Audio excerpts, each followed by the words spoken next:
very movable flaps, because it can be angry, it can be sad, you know, and the art of puppeteering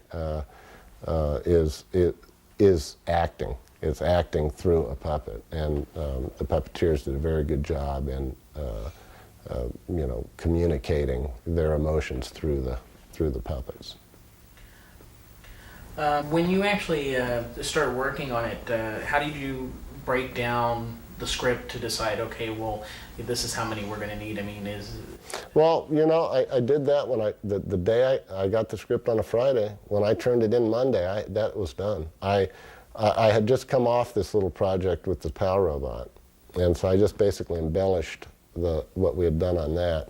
And it was one of those things where I read it and I knew exactly what they needed and what I felt they needed. Now, if it had been a different director who was maybe more into motion control or had some other concepts of how this stuff should be done, then I wouldn't have gotten the job. But obviously, that's what John was thinking of.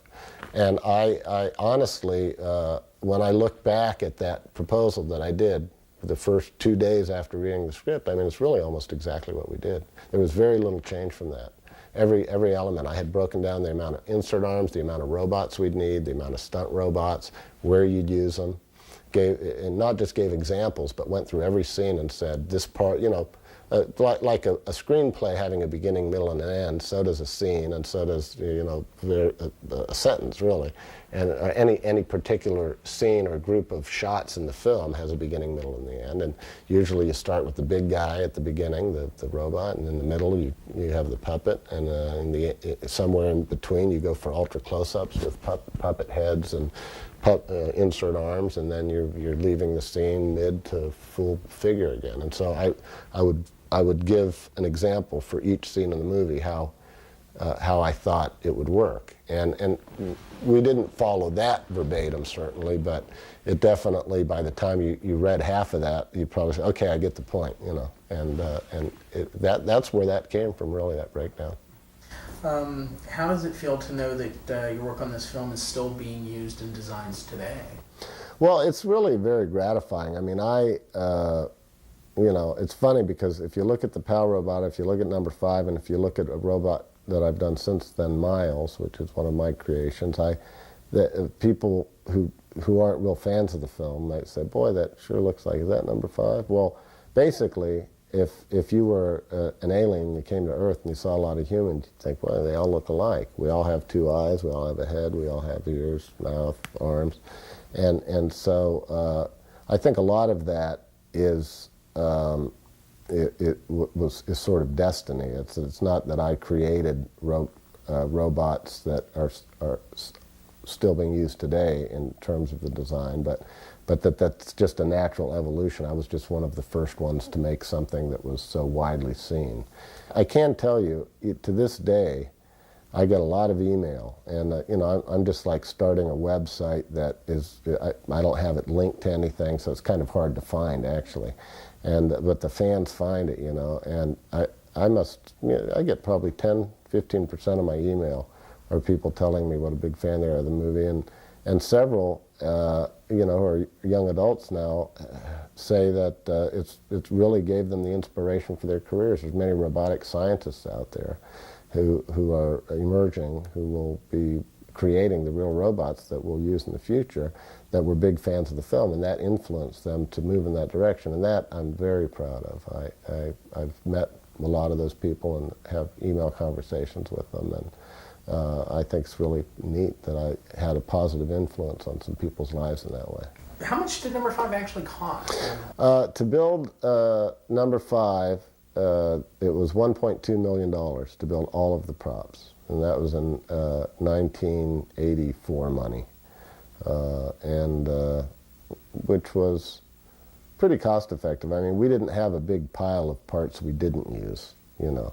It was really a very efficient use of the money. We moved straight forward. Everything we did worked, and worked well, and there wasn't a lot of time for R&D. We just had to take our best shots, and there again, the talent of the people that were working with me, you know, pulled it off.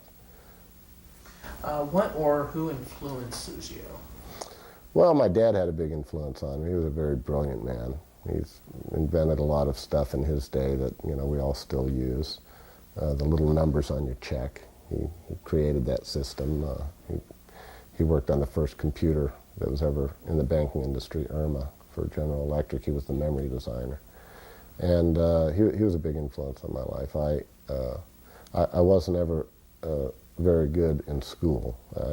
I didn't take the sort of formal approach to education, I guess you could say, but I was always helping him with projects and stuff, and that was a big help. The military, I was sort of, when I was a kid out of high school a year, I went to a JC for sort of a year and didn't really feel that was for me, and I was kind of tired of getting fired from every gas station job I had, so I went into the Army, and that was a big changing point in my life. I'd say not so much an individual, but a group of individuals. When I went into the Special Forces in the Army, you know, that taught me a lot about discipline and planning, and it's really amazing. I mean, the mission of the Special Forces A-Team is to go into a situation where you have what's called isolation, where you're in a place where you do some intense planning for a few days, and you get in a plane, you go parachute into some place, and then you conduct a mission, and you know, without a lot of sleep and a lot of time, and then you're done, and you get out. And that's just how filmmaking is. I mean, you get a script, you know, you get the award of the job, whether it's a subcontractor, whether you're working on a payroll. There's never really enough time. Sometimes there's not enough money, although I've been fortunate to work on films where it's not that money is no object, but it's not the object, the story's the object, and you budget and find out, you know, what you can afford to do, but you get enough money to do quality work. And you know, so you have a short planning period, you go in, you execute the plan, and then you're out of it. So that was really a great influence on me, the military also. And I had a couple art teachers. The one subject I always did well in was art in school, and I had some teachers that were kind of appreciated my spirit, you know, as opposed to try to whip it out of me. And Jack Reed was one of my ceramics teachers. I always think of him fondly. And the people that I work with, a lot of the people that I work with, you know, Mike Sorensen, Bob Wilcox, guys like that who are just, you know, self-starters who learned their craft and their art on their own, and really just can do amazing things based on just their drive. You know, any driven people, I'm pretty impressed with. Today, people still love number 5. Why do you think that is? Well, I think there's just something about a character that's actually a tangible character. I mean, there's a lot of you know, suit work that's been done, you know, in creature work, we call it, guys in suits. There's a lot of these days, certainly a lot of CGI characters. There's a lot of animation, but number 5 is an actual life-size thing that can roll in a room. And if you pay no attention to the 3 or 4 people over in the corner with the RC units and the telemetry suit, you can have a conversation with them. And that comes out in the film, that it is a real thing. There's no way to fake that. I mean, the computer-generated imagery is getting pretty darn good. There's no doubt about it. I mean, Stuart Little being, I think, the best example so far of a character that was really lovable and believable. But yet, you'll never see Stuart Little unless you're watching a television or at a movie theater, whereas number 5 is something that you can actually see. And I think that just has some sort of a psychological effect on people. He's just as real as the other actors in the film, and I think that has a lot to do with it. Any final thoughts with your involvement on this project? Well, first, one humorous thing.